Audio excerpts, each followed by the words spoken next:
Jelas lah, kedengaran lah. Tulisannya kayak ini ya, pokoknya batasan 2 Saya didengar lah. Nah sekarang batasan 3 Iya Pak, bisa kedengaran. Ya, oke. Bismillahirrahmanirrahim. Assalamualaikum warahmatullahi wabarakatuh. Alhamdulillah wassalatu wassalamu ala asyrafil anbiya'i wal mursalin sayyidina wa maulana Muhammadin wa ala alihi wa sahbihi wa barik wasallim ajma'in. Subhanaka la ilma lana illa ma 'allamtana innaka antal halimul hakim. Wala haula wala quwata illa billahil aliyil azim. Terima kasih kepada moderator yang telah memberikan saya waktu untuk berbagi, ya, istilahnya berbagi di sini apa yang pernah saya alami, saya bagikan kepada teman-teman di sini, dan yang pernah saya pelajari juga saya bagikan di sini. Dan terima kasih kepada ketua pelaksana yang telah memberikan waktunya kepada saya untuk dipercaya saya untuk menyampaikan tentang keilmuan jurnal, meskipun saya masih belajar juga. Dan yang terima kasih juga kepada analog apa namanya? Analog Stage of Learning, ya. Nah, itu terima kasih juga yang telah menyelenggarakan kegiatan ini. Oke. Dan yang terhormat para pemateri, Bapak Haji Hasan M. Hum dan Bapak Syarifuddin SPD MPD, dan yang saya hormati seluruh peserta yang ada di acara kali ini. Untuk mempersingkat waktu, sini saya akan langsung saja memberikan suatu arahan, ya, bukan arahan tapi tentang keilmuan jurnal yang pernah saya pelajari. Saya share dulu. Bentar.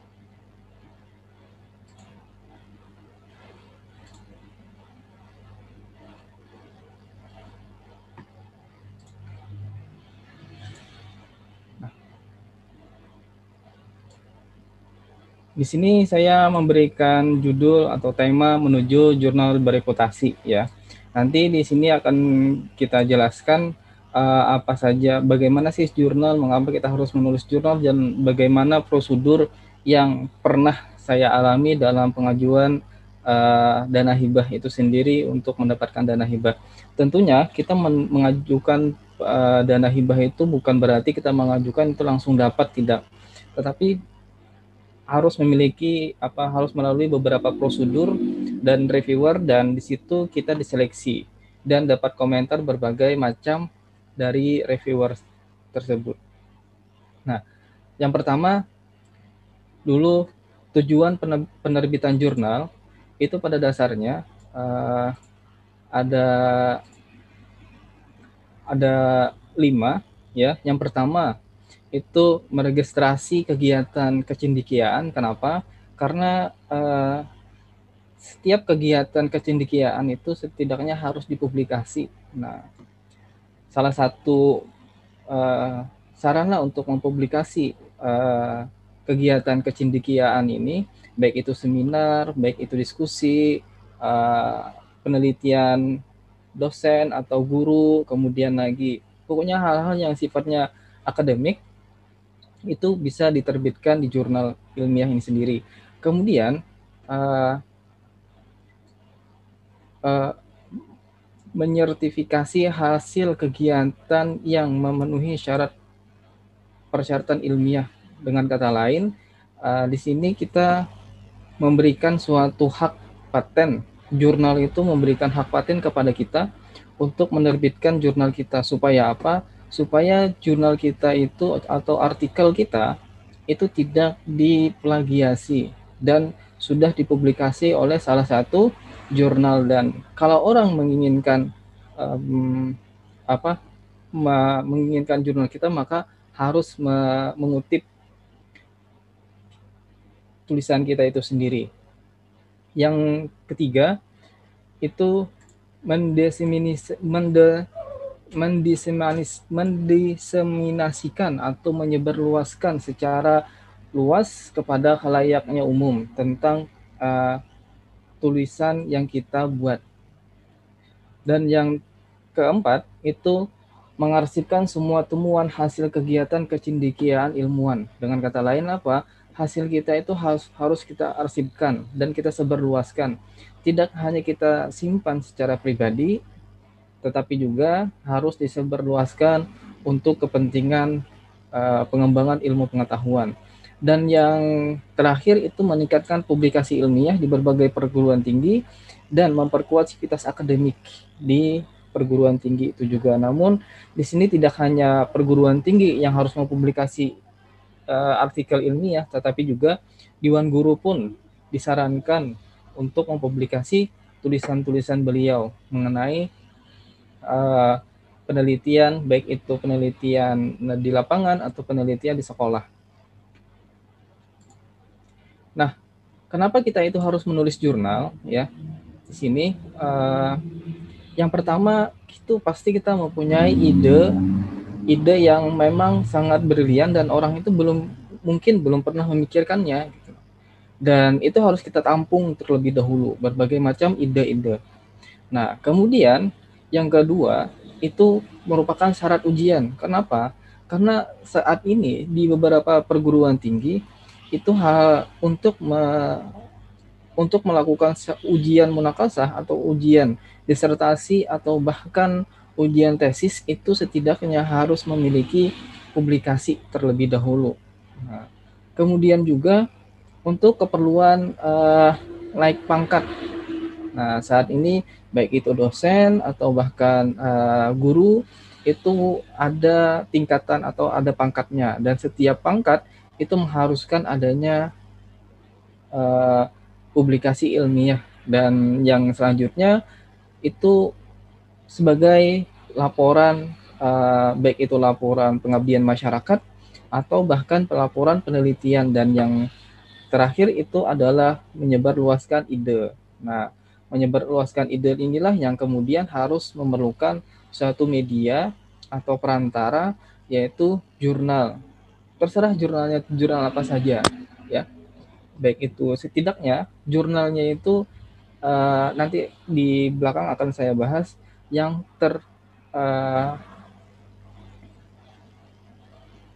yang terdaftar di Arjuna. Tuh.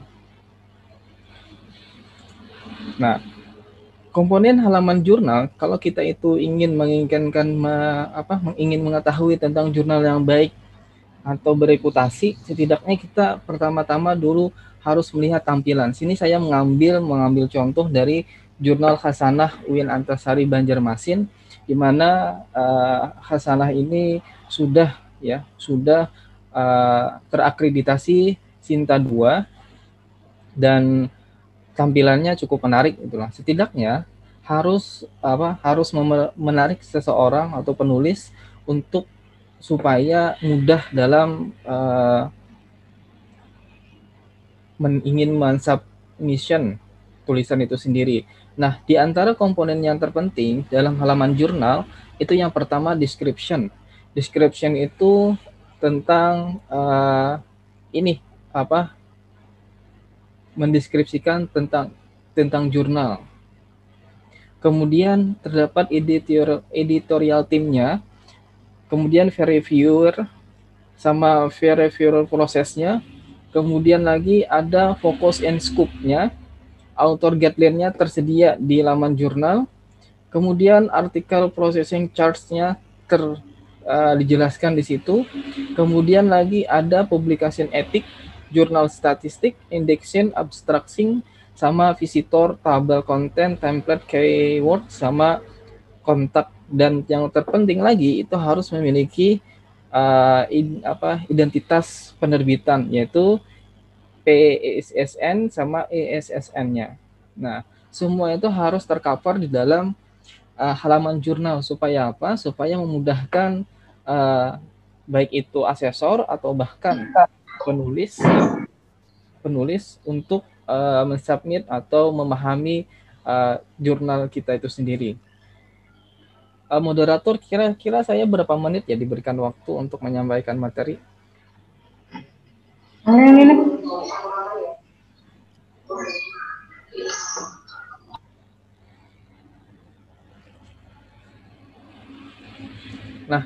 itu ya yang terpenting dalam halaman jurnal. Nah, pastikan gaya selingkung websitenya memudahkan penulis dan asesor mengakses supaya orang itu nyaman dalam mengaksesnya. Kita tahu dalam cara mensubmitnya, kemudian lagi template-nya tersedia. Nah, berapa menit? 20 menit bisa. Oh, 20 menit.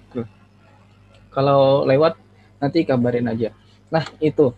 Dan nanti bagaimana cara pengelolaannya nanti lebih detailnya akan disampaikan oleh Bapak Hasan M. Hum nanti. Selanjutnya, nah, pengembangan jurnal. Untuk pengembangan jurnal ini ada memiliki 3 kategori ya, 3 komponen. Yang pertama itu berbasis prodi, kemudian standarisasi kelola dan dukungan kebijakan. Nah, nanti standarisasi kelola akan disampaikan oleh Bapak Haji Hasan M. Hum nanti bagaimana mengelola jurnal yang baik itu dan bagaimana cara penerbitannya. Nah, di sini yang pertama dulu jurnal itu berbasis prodi. Kenapa? Karena akreditasi prodi. Sebab apa? Sebab prodi itu saat ini akan dilihat dari pengembangan keilmiahannya, diantaranya tentang jurnal ilmiah itu sendiri, bagaimana kualitas jurnal ilmiahnya terakreditasi, Sinta berapa itu akan mempengaruhi banyak sedikitnya nanti tentang keprodian. Kemudian diharapkan mahasiswa aktif dalam proses pembelajaran. Dengan kata lain aktif mereka di sini bukan hanya aktif belajar tetapi juga aktif dalam di luar kelas, yaitu menulis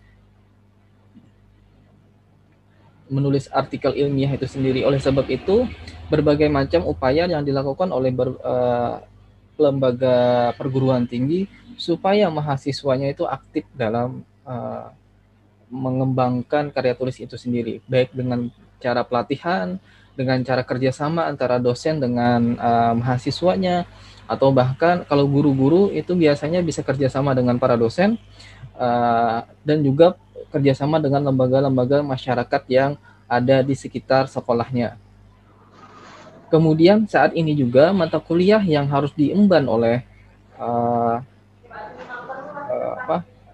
prodi itu setidaknya harus memiliki mata kuliah berbasis riset. Dengan kata lain, di sini mereka tidak hanya diajarkan secara teori juga, tetapi juga dalam mata kuliah itu dianjurkan ya, bukan diwajibkan, dianjurkan untuk melakukan mini riset ke lapangan. Supaya apa? Supaya tidak terjadi miskomunikasi antara mata kuliah dengan realitas sosial yang ada di masyarakat. Nah, di situ nanti salah satu juga bagian untuk untuk mengupdate keilmuan atau teori-teori. Bisa saja nanti teori itu nanti bisa berkembang, bisa saja nanti teori itu terbantahkan dengan adanya realitas sosial yang baru. Oleh sebab itu maka mata kuliah yang sekarang ini itu harus berbasis riset. Dan kurikulumnya pun juga harus berbasis riset. Kenapa? Karena tidak mungkin mata kuliahnya berbasis riset kalau kurikulumnya tidak menganjurkan adanya mahasiswa terjun ke lapangan. Dan yang selanjutnya itu ada syarat ujian ya. Salah satu syarat ujian itu yaitu membuat tugas akhir. Kalau S1 itu dengan membuat skripsi, dan yang selanjutnya itu penguatan Sinta. Dengan kata lain, Sinta ini salah satu jaringan di mana tempat akreditasi jurnal secara nasional khususnya di Indonesia.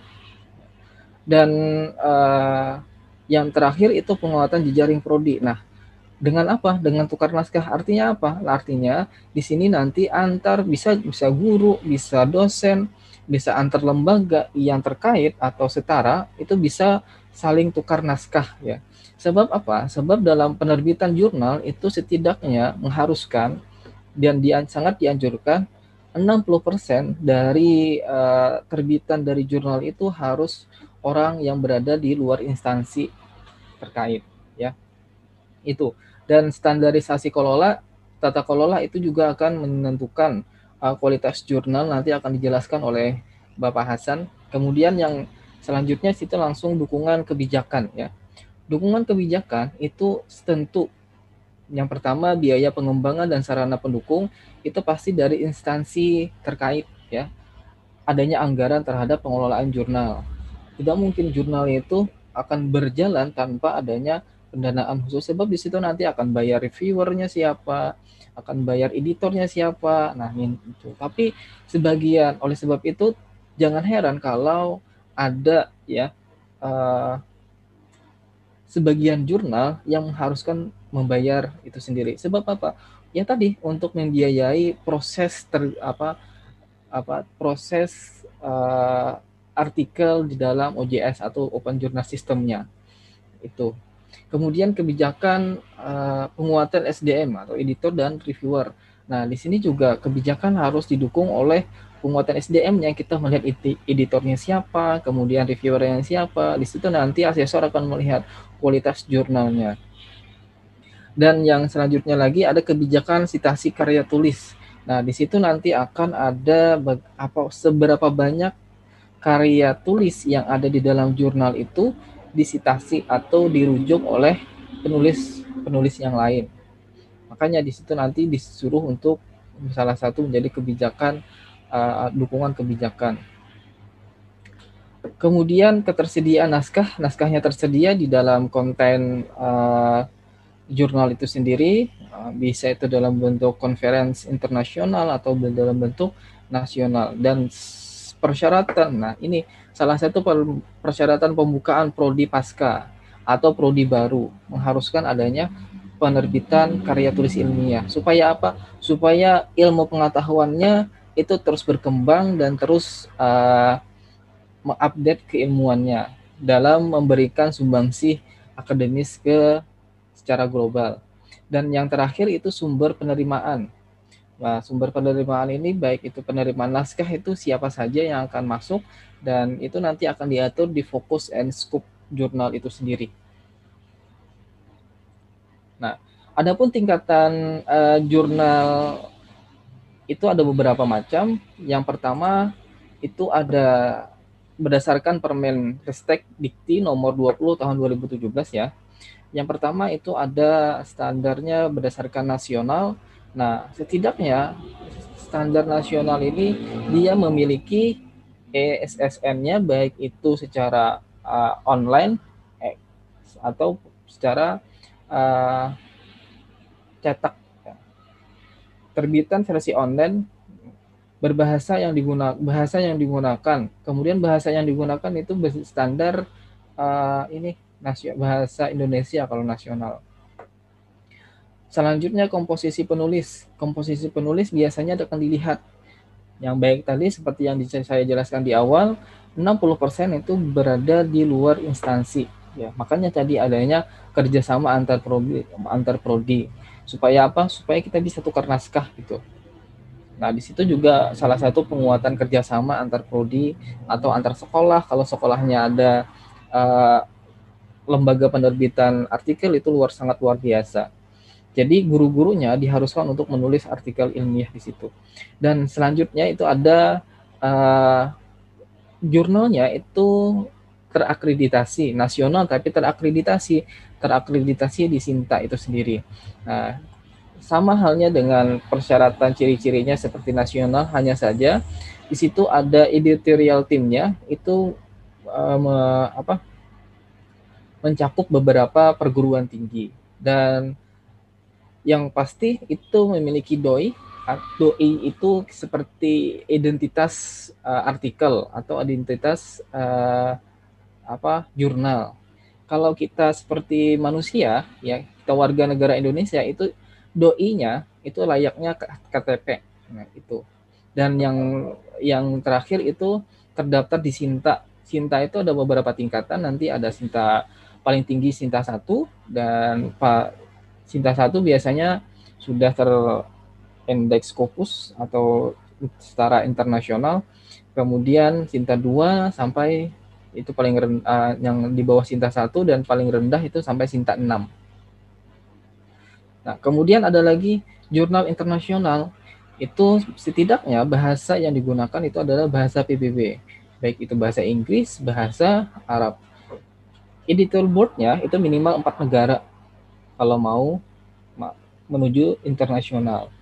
Nah, kemudian tulisannya itu berbasis data internasional dan indeks Copernicus internasional juga harus terindeks di Copernicus internasional.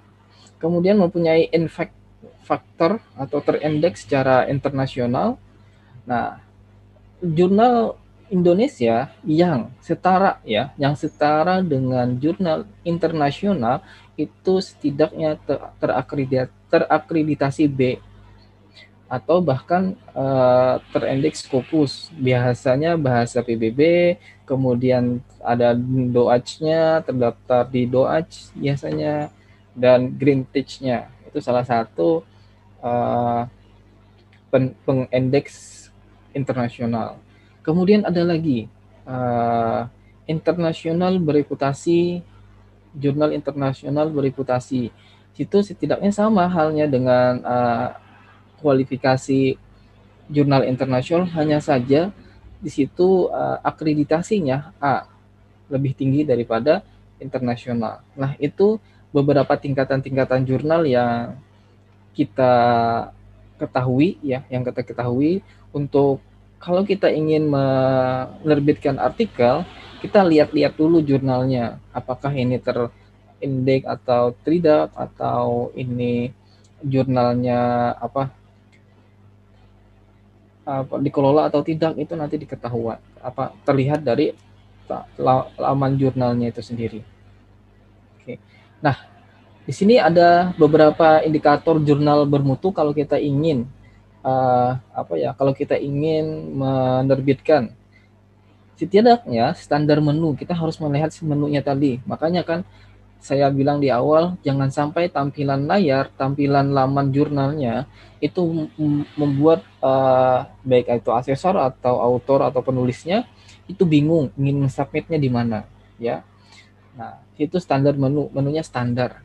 Standarnya tadi yang saya sampaikan di awal. Dan yang kedua itu ada autor, ada penulisnya.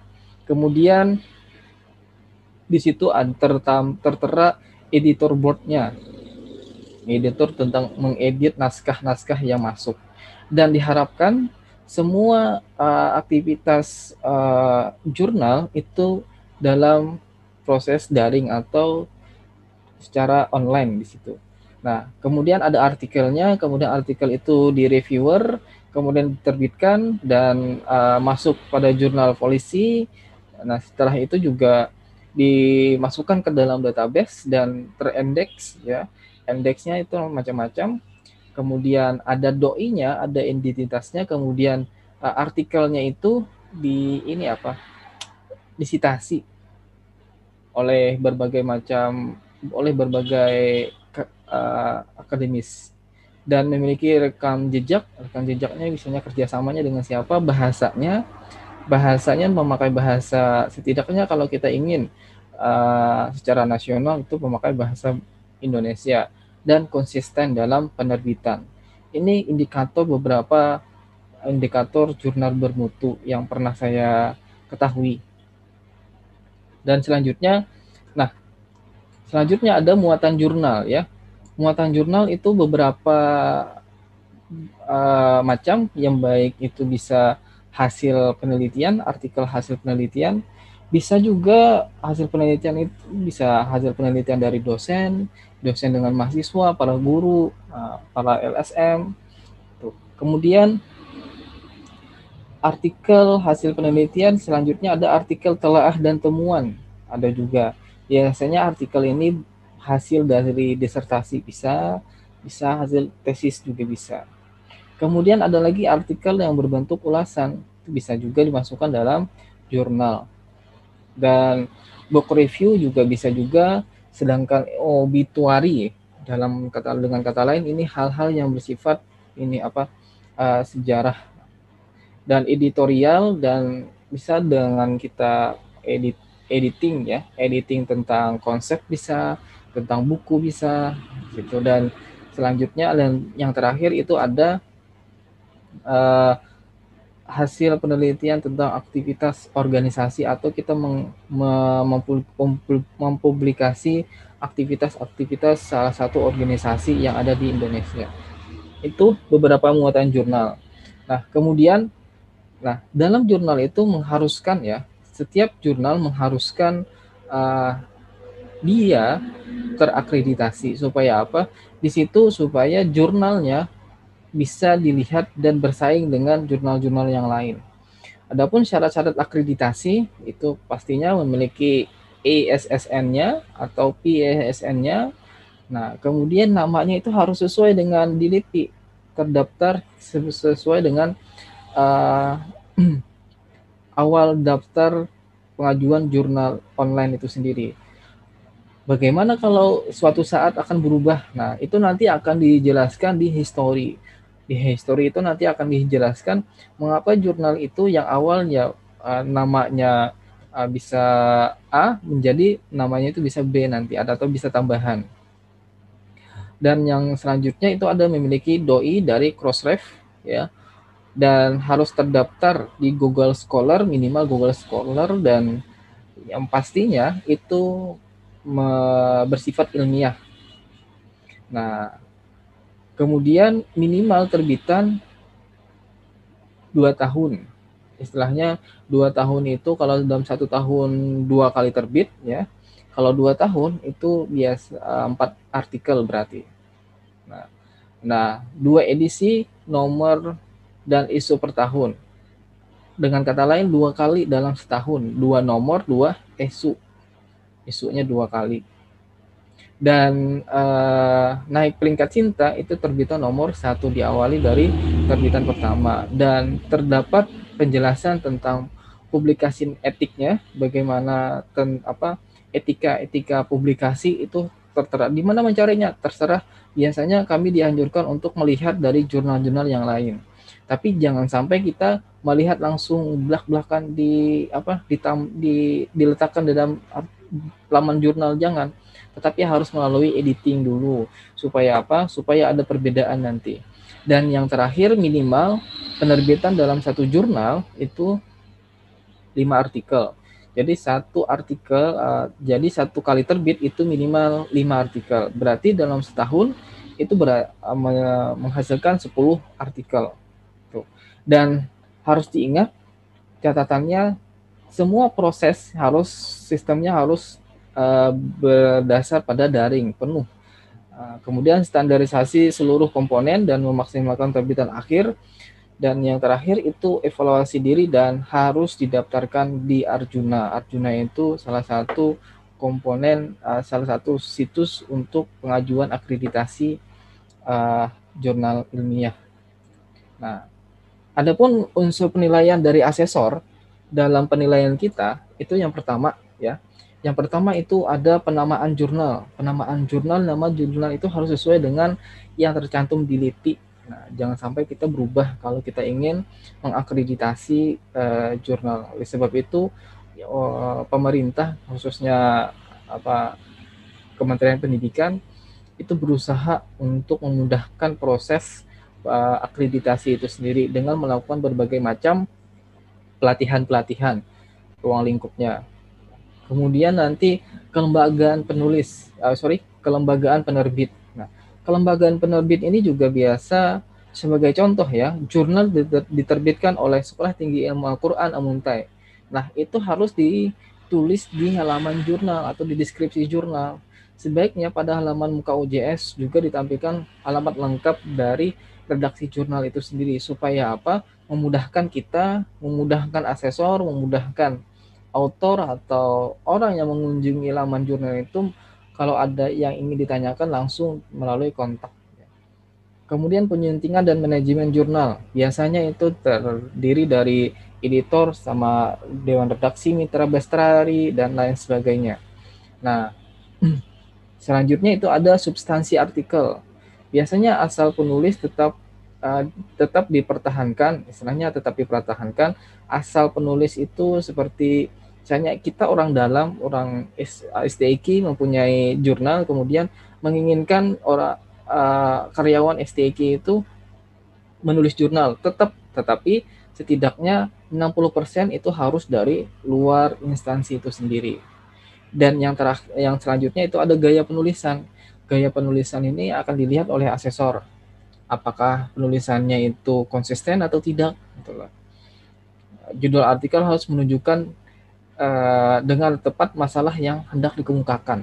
Dan penampilan. Nah, penampilan ini menjadi salah satu daya tarik dan akan menentukan ketertarikan seseorang membaca. Tidak hanya membaca, tetapi ingin menerbitkan artikelnya di jurnal kita. Dan keberkalaan itu dengan kata lain, artikel hendaknya diterbitkan sesuai jadwal penerbitan dan mengikuti proses penerbitan dengan baik.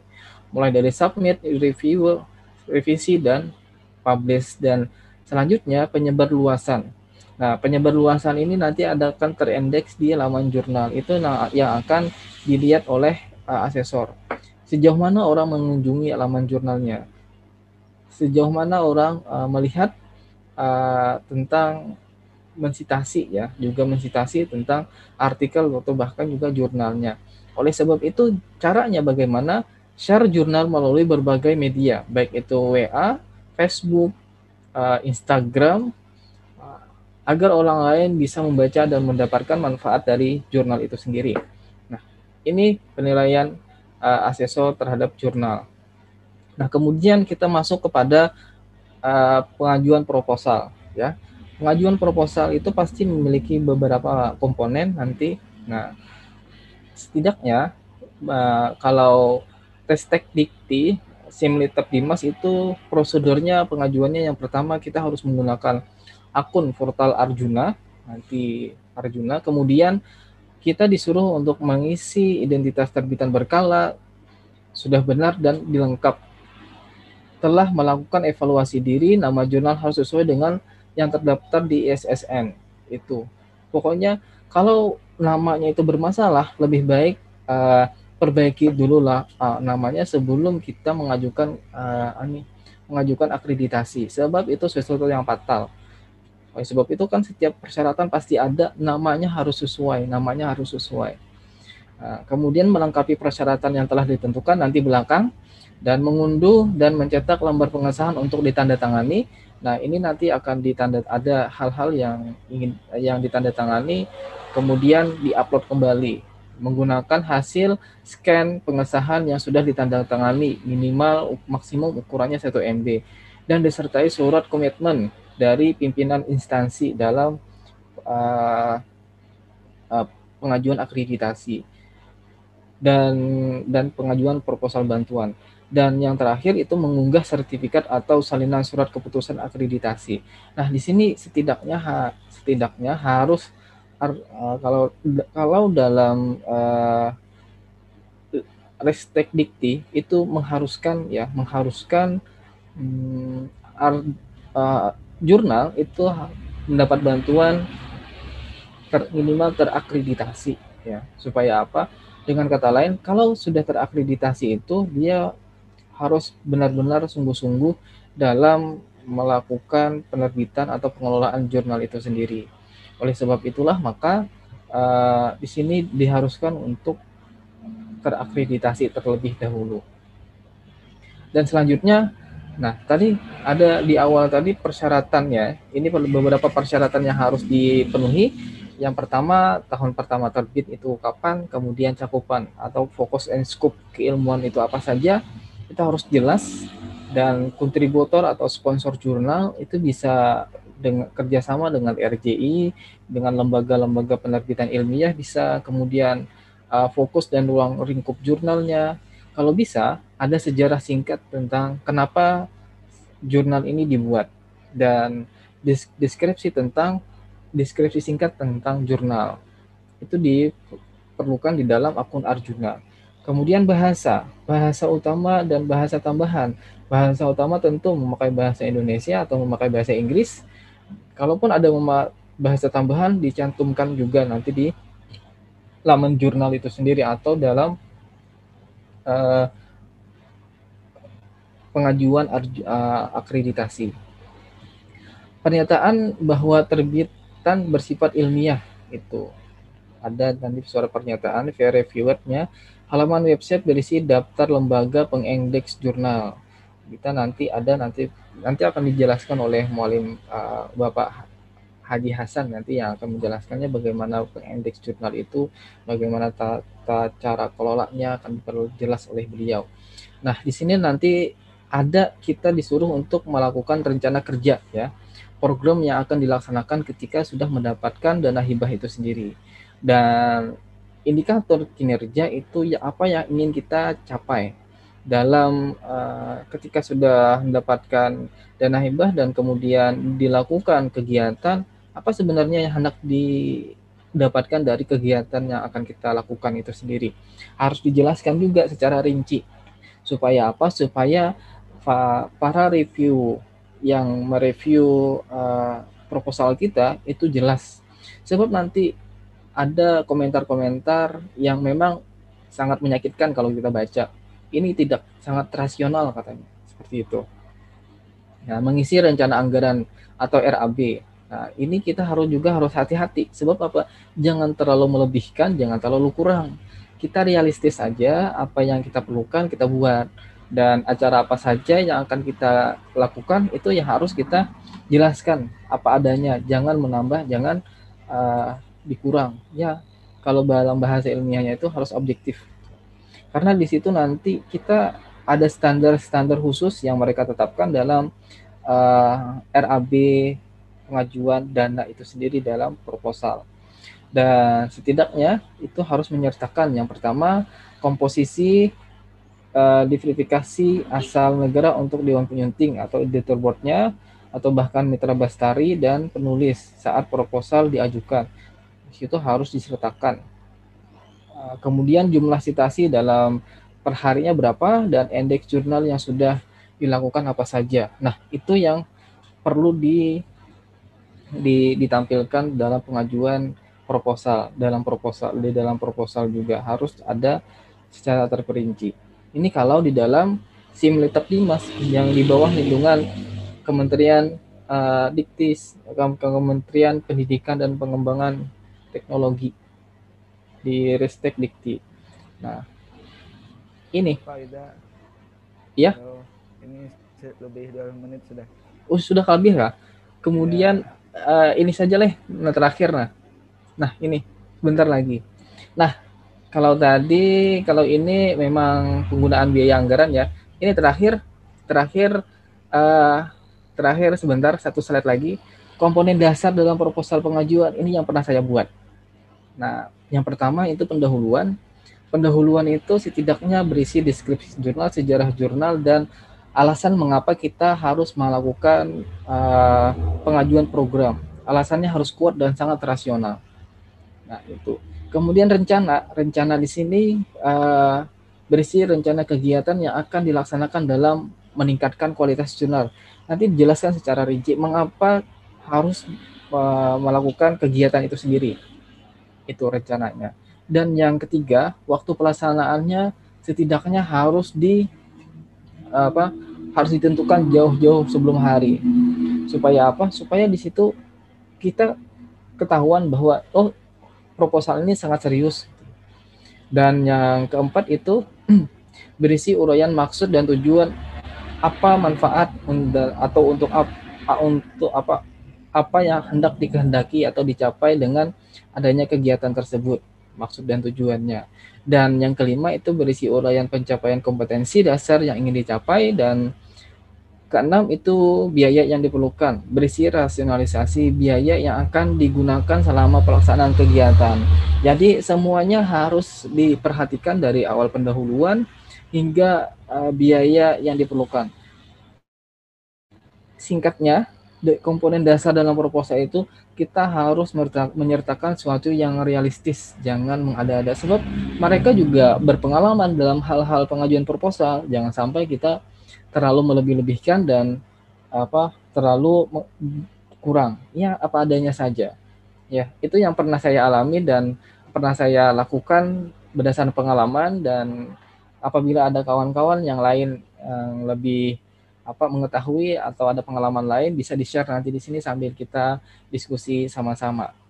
Mungkin itu saja yang dapat saya sampaikan. Semoga bermanfaat. Salah hilapnya dan saya mohon maaf. Assalamualaikum warahmatullahi wabarakatuh. Kemudian saya kembalikan kepada moderator. Silakan.